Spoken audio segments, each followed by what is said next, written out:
I always thought I'd find some peace out here, surrounded by ice, silence, and a few like-minded souls whose names I'd already forgotten half the time. There's something comforting about the absolute desolation of Antarctica. Clean, cold, unforgiving. It's a kind of purity, I suppose, like it was left untouched just to mock what the rest of the world's become. But peace didn't last long in a place like this. It rarely did. The drone hovered over the dark water below us, a submersible machine we'd sent into the untouched lake beneath nearly 2 miles of ancient ice. Its spotlight carved through the water, lighting up sediment clouds that swirled, faded, and revealed more blackness beneath. Millions of years untouched by sunlight or human hands, until now. "Cole!" Riley's voice crackled over the comms. "You seeing this?" "Yeah, I see it." My voice sounded gruffer, more tired than I'd intended, but I didn't care. None of us were here for the conversation. The screen showed a deep, glassy surface under the lake, like an unnatural floor at the bottom. But that wasn't right. It wasn't the bottom. There were still hundreds of meters below that. I checked our data feed again to be sure, and it confirmed the depth was much more than we'd initially thought. That reflective surface wasn't rock, wasn't sediment, wasn't any mineral we'd expect to find under layers of ice and water. No, this looked like a mirror, shiny and sitting perfectly still under the light beam. Something about it made my stomach twist, the kind of deep, instinctual dread you feel before a bad storm or seeing headlights on a deserted road at night. "Looks like a damn mirror," Riley muttered. "Mirrors don't sit at the bottom of a lake," I said, though I'd thought the same thing. The drone was hovering just a meter above it, yet it wasn't picking up any reflection of itself. No glint from the lights, no trace of the equipment's shape or shadows. Just a perfect, glassy surface below that was almost too still, like it was waiting for something.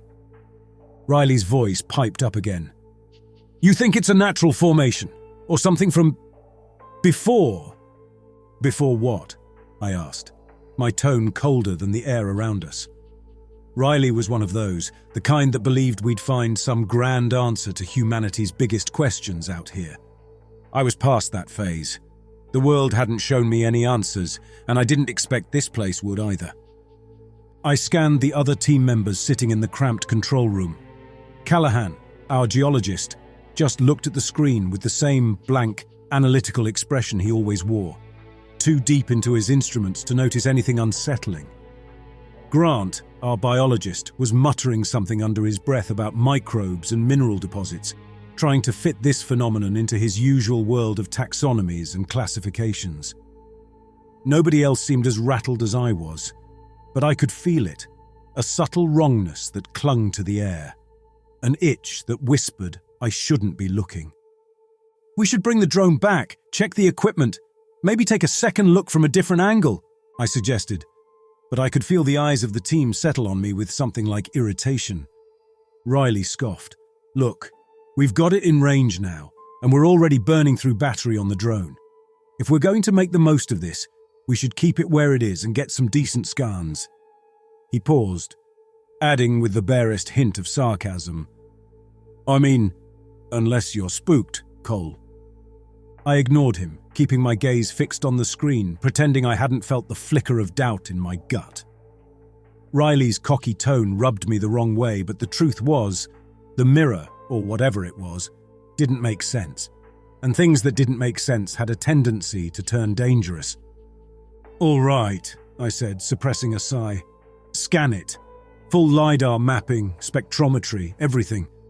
Riley tapped a series of buttons, sending the drone into a slow descent. The camera feed showed that reflective surface getting closer, pixel by pixel. My heart thumped harder, a feeling that felt ridiculous, something a kid might feel walking through a dark room. Then the screen froze. "What the hell?" Riley grunted, smacking the console like that would do a damn thing. The static cleared up after a second, but the image was all wrong. I blinked, staring at the screen. It showed the reflection again, but it wasn't reflecting our drone or the lake. No, It was an entirely different landscape, a vast, frozen wasteland that stretched infinitely across the screen. And figures. My breath caught, but I forced my voice to stay steady.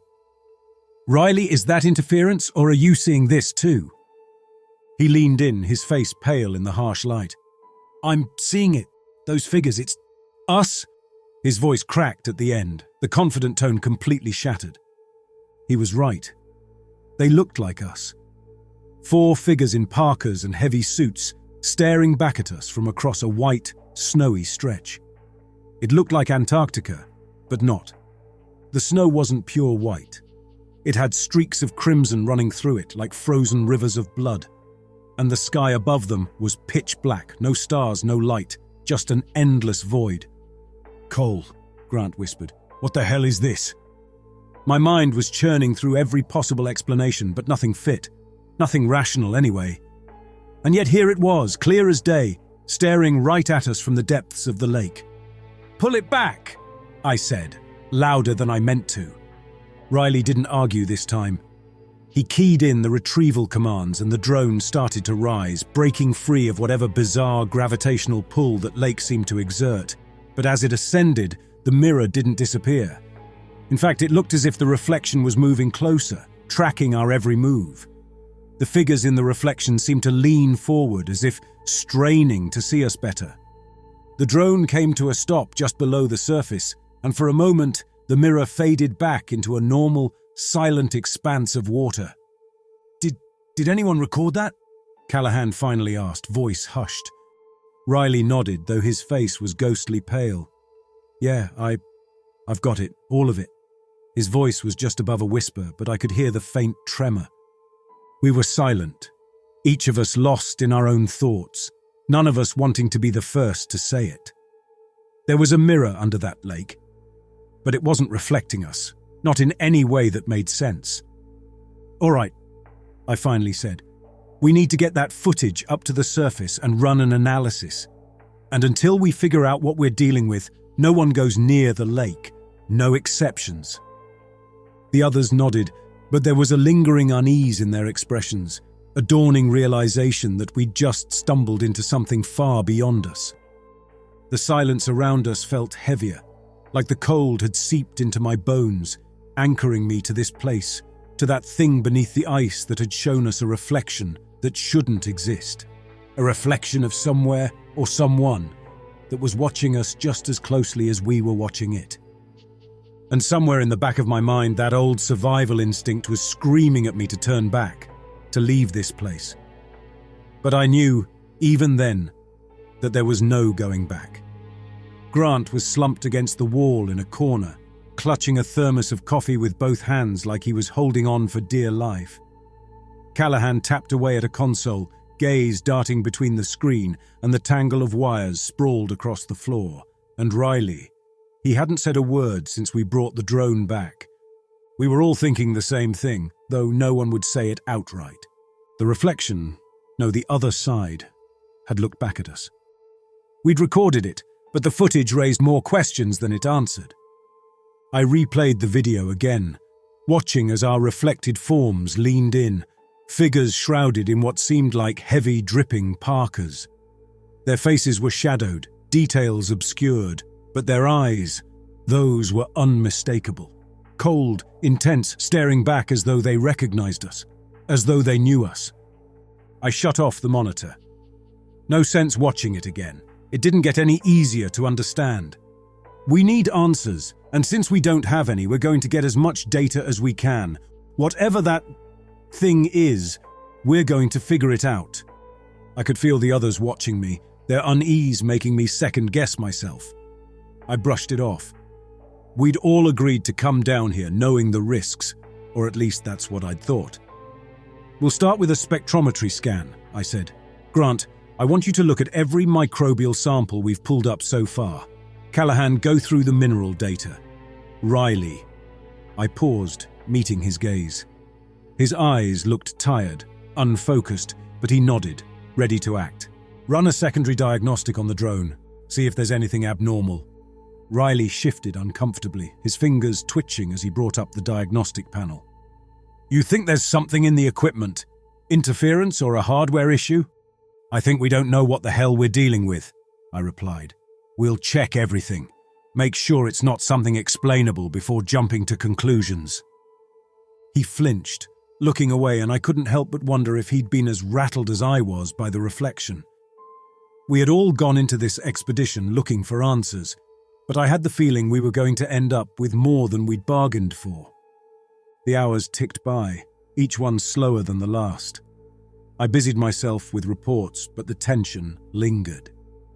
Every so often, I'd glance at the security feed from the lake, almost expecting the mirror to pop up on its own, glowing in the depths. "Cole!" Grant called from the biolab. His voice was high-pitched, thin with panic. I'd barely stepped through the doorway when he grabbed my arm, shoving a microscope slide in front of my face. "What's the problem?" I asked, though I could already feel my pulse quickening. "This," he stammered, pointing to the slides. "The samples, they're mutating." I peered into the microscope, scanning the bacteria we'd gathered from the lake. They were moving, swirling in tight, coordinated patterns, almost as if they were organizing themselves. I pulled back, unnerved. "What are you saying? That the mirror's affecting microbes?" My voice sounded more skeptical than I felt. Grant nodded. "It's more than that. I did a baseline test when we first got these samples. They were normal, or at least as normal as ancient microbes can be, but now they're behaving in ways that shouldn't be possible, even under controlled environments." I stared at him, feeling the first hint of something dark and insidious prickling the back of my neck. I could see it in his eyes too. Grant was terrified, not just of what he'd found, but of the implications.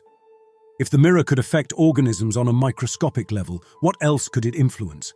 "Keep monitoring it. Log every change, no matter how small." He looked like he wanted to protest, but I turned and left before he could speak. There was something else bothering me, something I needed to see for myself. I made my way to the storage room where we kept the spectrometer, hoping it would give me answers that made sense. But as I reached for the door, I caught my reflection in the polished surface of the wall panel. It was faint, hardly visible, but there was something off. My own eyes staring back at me, darker somehow, filled with something I couldn't place. I stood there, studying myself, feeling that subtle disturbance creep in. "Cole," a voice said behind me. I spun around, but there was no one there. I felt the faint chill creeping up my spine. "Just nerves," I muttered to myself, but the words rang hollow. I went back to the spectrometer, keeping my gaze fixed on the machine, trying to ignore the lingering feeling of eyes on the back of my neck. Riley's voice crackled over the intercom a few minutes later. "Cole, you're going to want to see this. Something's wrong with the data feed." "What now?" I snapped, heading back to the control room. My patience was wearing thin, but as soon as I stepped inside, I saw what he meant. The data feed was scrambled, static flickering across the screen like some kind of interference. But through the haze I could make out shapes, shadows, almost humanoid, moving in erratic patterns. It was like watching figures shift and flicker between frames, like they were trapped in the static, trying to break through. "What is that?" Callahan asked, his face pale as he stared at the screen. Riley shook his head. "I don't know. It wasn't there before. I've run diagnostics twice and everything checks out. But the feed, it's been like this ever since we brought the drone back." I leaned forward, studying the shadows, feeling a sick sort of familiarity. The shapes were similar to what we'd seen in the mirror, the same hazy outlines that had stared back at us. But now, it was like they were trying to cross over, pushing against the barrier, reaching for something just out of reach. "We need to stay the hell away from it," I muttered, barely realizing I'd spoken aloud. "Whatever we're dealing with, it's affecting more than just our equipment. It's working its way into us." Riley stared at me, eyes wide, his voice a strained whisper. "What are you talking about?" I held his gaze. "That mirror isn't reflecting anything natural. It's altering things. Microbes, equipment, maybe even us. We're not just looking at the other side, we're linked to it." Silence filled the room. each of us struggling to comprehend the magnitude of what we were dealing with. This was more than science. It was something we couldn't control, something that was shifting, bleeding into our world, corrupting everything it touched. Then Grant walked in, his eyes wide with fear. He held out his arm and I felt my stomach drop. A thin, jagged cut ran across his forearm, red and raw, like it had been there for hours. But I knew it hadn't. He'd been fine just minutes ago. "What happened?" I asked. He looked at me, voice shaking.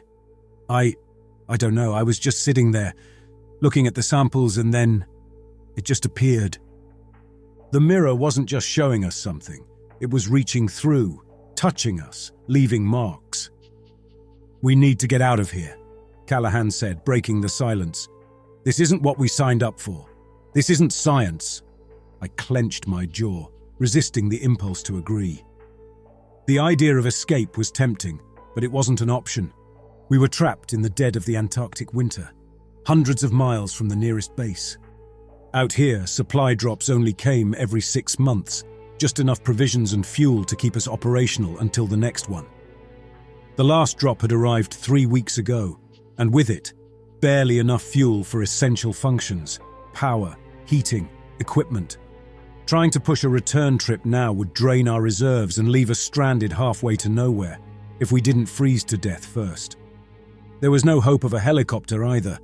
With the season's weather, no pilot would risk it. And our comms, they'd been unreliable from day one, choked by storms and static. We were isolated, completely. "Leaving's not an option," I said, forcing authority into my tone. "We're stuck here until the next drop, and if we try to leave now, we won't make it 50 miles in this weather, let alone hundreds. Besides," I hesitated, glancing at the reflection monitor out of the corner of my eye. "Even if we left, something tells me this thing would stay with us, wherever we go." They didn't respond, just looked at me in stunned silence, eyes flickering with disbelief and terror. I couldn't blame them. If I had the choice, I'd have been the first out the door, storm or no storm. "We'll keep monitoring," I continued, steeling myself. "We'll figure out what this is. And if anything else happens, anything, you tell me immediately. Understood?" They nodded, but the fear in their eyes was unmistakable. They looked at me as though I had answers, as though I could protect them from whatever nightmare we'd unleashed. But the truth was, I had no idea what we were up against. In the quiet, I could almost feel the mirror's pull, a dark, insidious presence watching, waiting. And I knew, deep down, that whatever was on the other side wasn't going to stay there for long. The days began to blur, each one blending into the next in a haze of tension and fear. The work became routine but felt heavier, like every task was being done under the eye of something that watched and waited. None of us said it outright, but we were all feeling it. The mirror had left its mark on us. Each of us seemed to be carrying pieces of it inside, something that didn't belong. I could see it in their eyes. Their fear had taken on a sharp edge, something primal, something that whispered we were running out of time. It was Riley who first showed the signs. I found him in the lab one morning, hunched over the control panel with his face inches from the screen, muttering something. "Riley," I said, my voice low, not wanting to startle him. "What are you doing?" He turned slowly and I felt my stomach twist. His eyes were rimmed with a dull redness that hadn't been there before, and he looked like he hadn't slept in days. Maybe he hadn't. He blinked, trying to focus on me, his expression blank. "I thought I heard something," he mumbled, his gaze turning back to the screen. "Thought it was interference, but..." He trailed off, his voice dropping to a whisper, as if the words were too heavy to say aloud. It was me. My voice. It was coming through the feed. I stared at him, not knowing how to respond. He'd been listening to himself on the feed? But the more I watched him, the more I saw the truth. He wasn't sure what he'd heard, and that uncertainty was eating him alive. "Riley," I said firmly, pulling him away from the monitor. "Get some rest. You're hearing things because you're exhausted. We all are." He jerked his arm out of my grip, eyes flashing. I know what I heard, Cole. I'm not losing it, all right? I held up my hands, placating. Fine, just take a break. You're no use to us if you're burned out. He glared at me for a moment before turning and storming out. I watched him go, a cold knot forming in my gut. Riley wasn't the type to get rattled, but now he looked haunted, almost broken, and I knew it wasn't exhaustion. It was the mirror. It had left something in him, something that was unraveling him from the inside. It wasn't long after that the physical symptoms started. Grant was the first to show signs. We were gathered in the lab, going over the latest readings from the lake, when he suddenly doubled over, clutching his stomach. His skin had gone pale, sweat glistening on his forehead as he struggled to catch his breath. "You all right?" Callahan asked, reaching out a hand, but Grant waved him off, straightening with a pained grimace. "Just a stomach thing," he mumbled, but I could see he didn't believe it. None of us did. I watched him closely over the next few hours, noticing the subtle changes. His hands shook when he reached for his equipment, his movements uncoordinated. At one point, I caught him scratching at his arm, leaving red, raw streaks across his skin. I wanted to ask him about it, but something held me back. A whisper of dread that told me I didn't want to know. By the end of the day, we were all on edge, watching for the next sign, the next slip.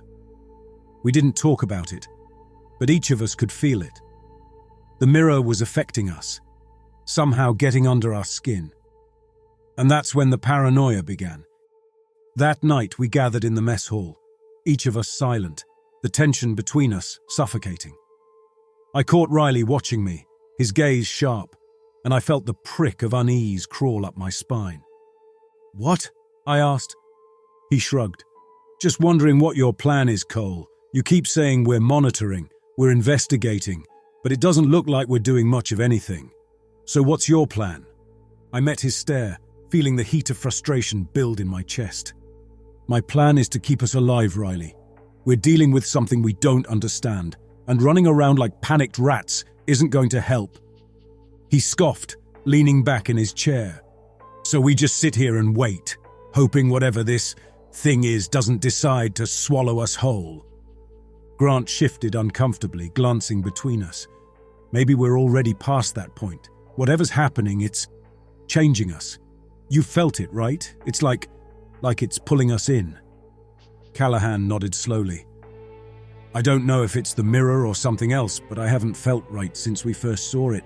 It's like I'm not in control. Like something's guiding my thoughts, pushing me to look at it, to get closer. We don't know enough yet. Until we do, we hold tight, stay focused. This isn't the time for hysteria." But as I spoke, I felt the crack spreading through the team, through myself. None of us were immune.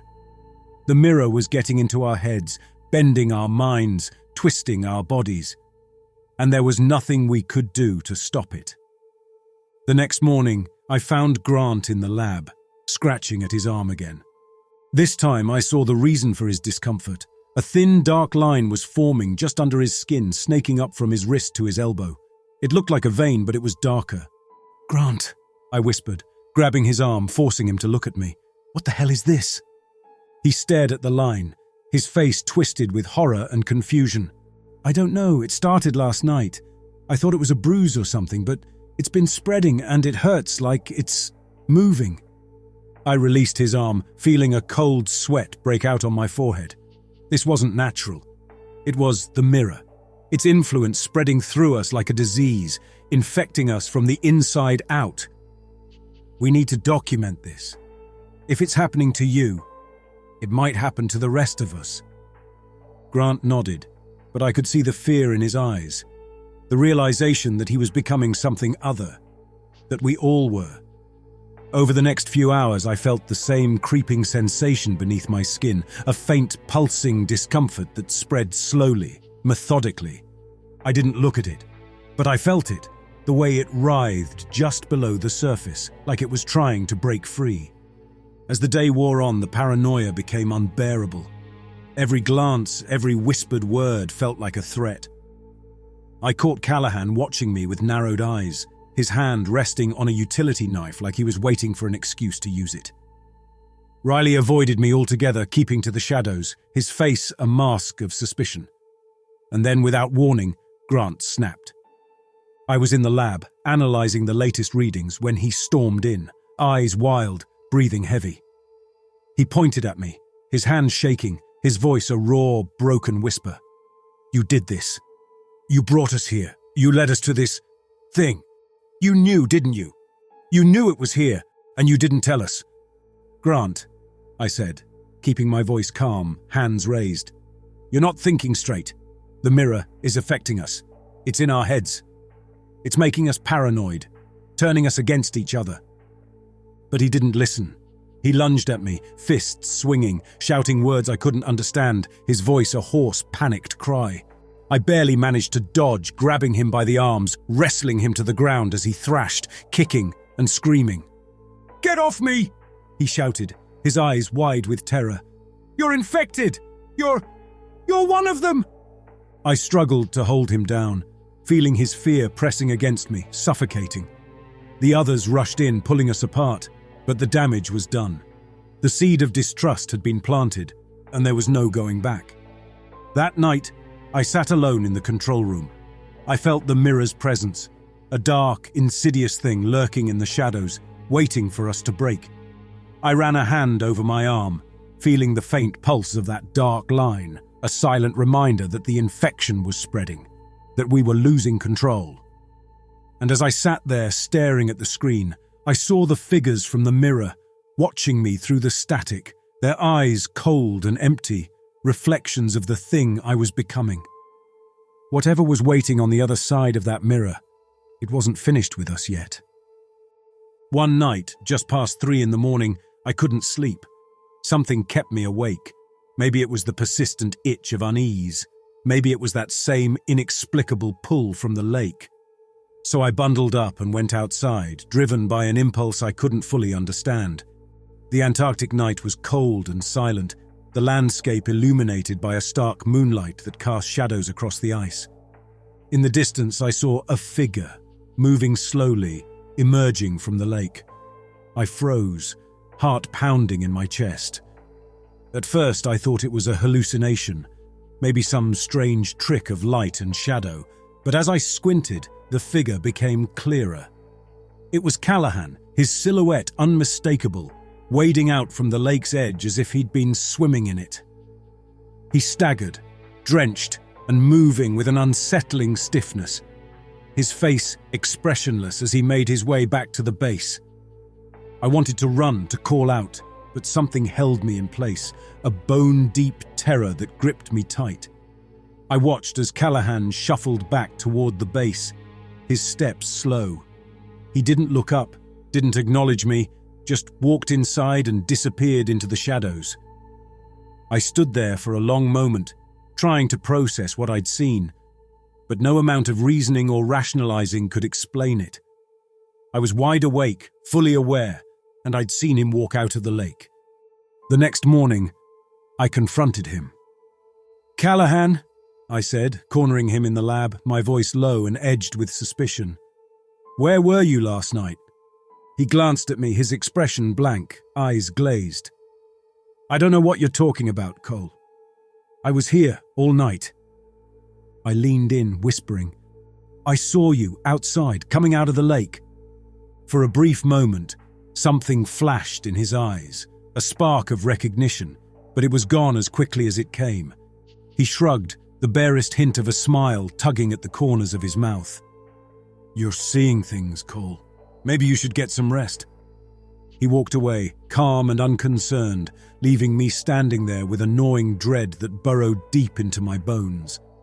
Callahan hadn't denied it outright. He'd only evaded, his answer hollow, rehearsed.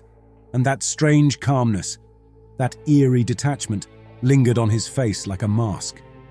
In the days that followed, the others changed one by one. Grant, who had been racked with paranoia, suddenly became serene, moving through the base with ease, his earlier fears replaced with a bizarre calm.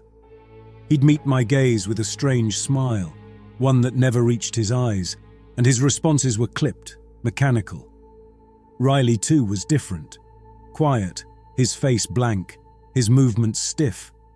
They avoided me, or maybe I avoided them, but I couldn't shake the feeling that they were watching me with a quiet, unsettling intensity, as if waiting for something. The station had taken on a heavy silence, an oppressive quiet that left me feeling like I was suffocating. I would catch them standing in darkened hallways, watching me out of the corner of their eyes. And all the while I felt the mirrors pull stronger, as if it were drawing me closer, a dark thread wrapped around my mind, reeling me in inch by inch. I started avoiding them, staying in my quarters or in the control room, watching the surveillance feeds in search of some clue, some explanation for what I'd seen. My sleep became fractured, haunted by nightmares of shadowy figures watching me, whispering in voices that sounded like my own.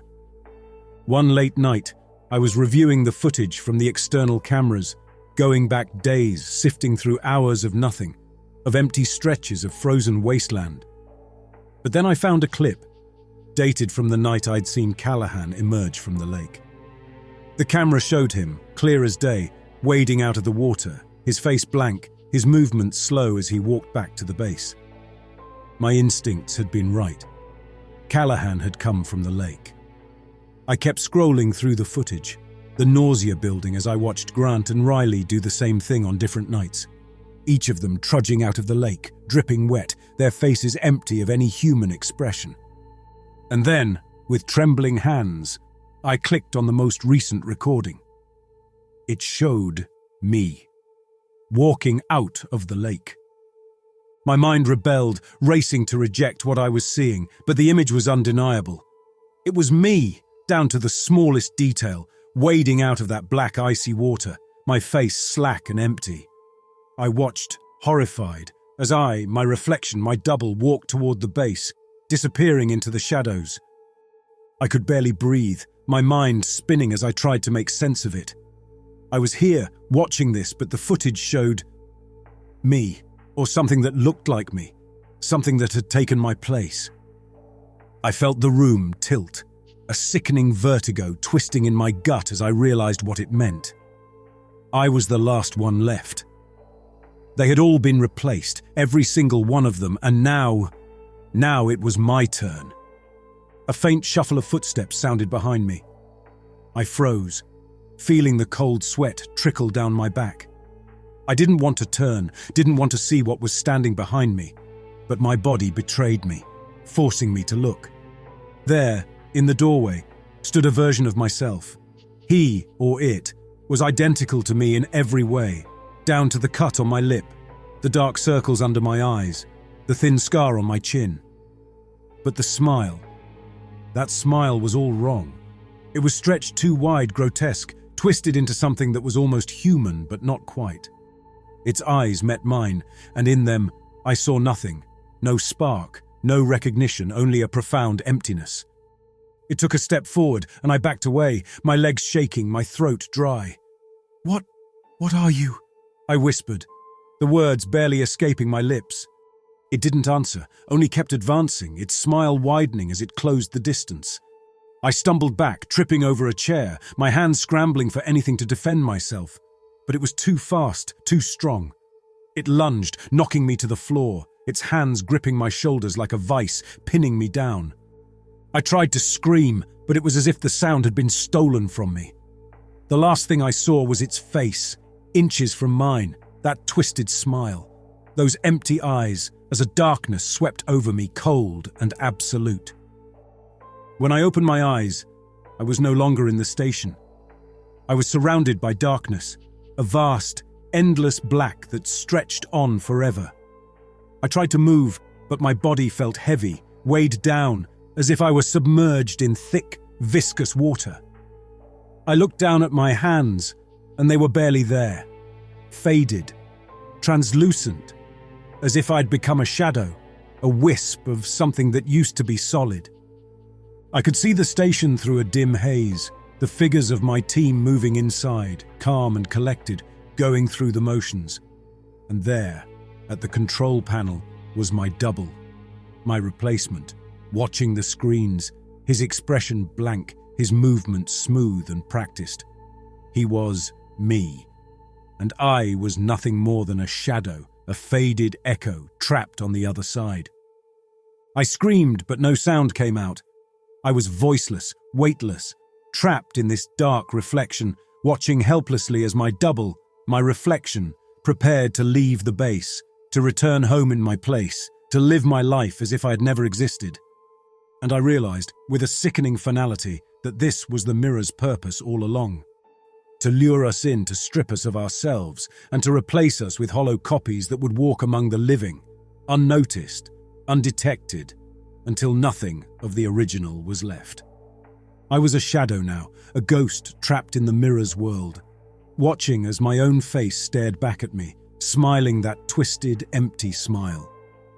And in that moment, as the dark swallowed me whole, I understood the truth.